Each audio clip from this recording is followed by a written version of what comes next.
Welcome to the Land Treatment Exploration Tool tutorial.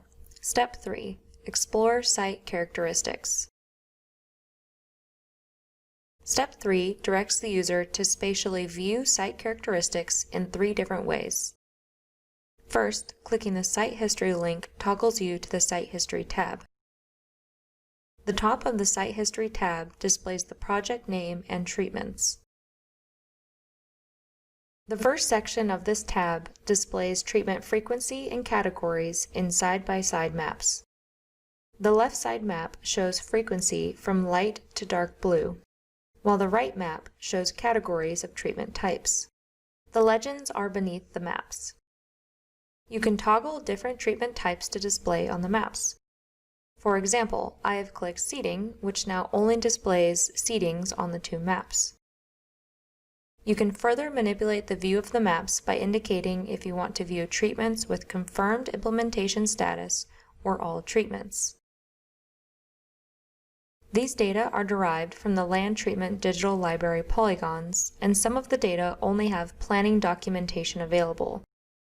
Many of these planned treatments have likely happened, but the user can decide to only view the confirmed treatments or both confirmed and unknown implementation. Under the treatment maps, we have included an annotation box the user can type notes into. These notes will be included in the exported report. In this example, I have noted that the northeastern portion of the wildfire has record of prior seeding treatments. Next, the exploration tool displays the LTDL treatments that directly overlap with the planned treatment polygon.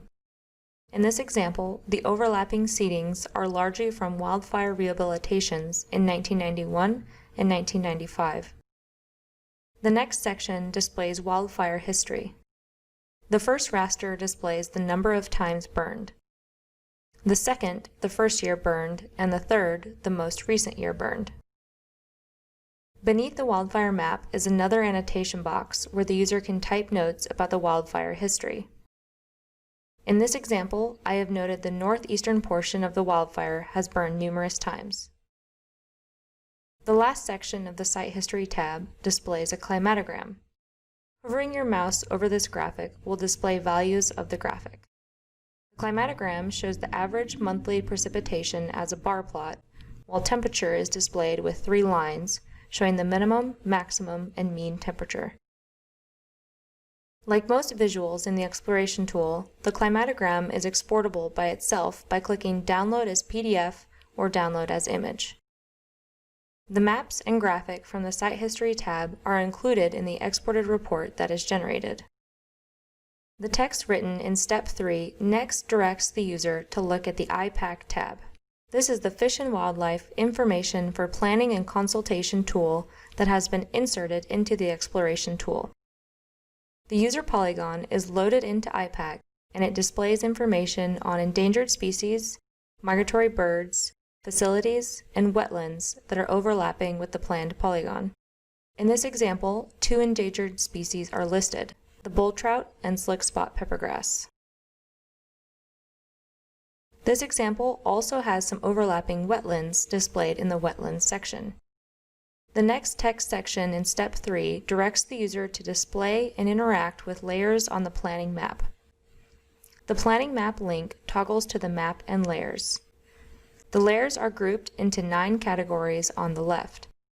Clicking on a category expands it to show all of the layers in the grouping. The groupings are administrative boundaries, climate, ecological classifications, land treatments, monitoring, sage-grouse specific, soil information, topography, and wildfire. When a layer is clicked on, the legend will appear under the layer name, and clicking an area of the map will display its attributes. The ecological site name of the northern portion of the planned treatment area is Loamy 8-12. Lastly, Step 3 provides a quick link back to Step 2 if the user needs to adjust their planned treatment area based on anything they gleaned from exploring the site characteristics.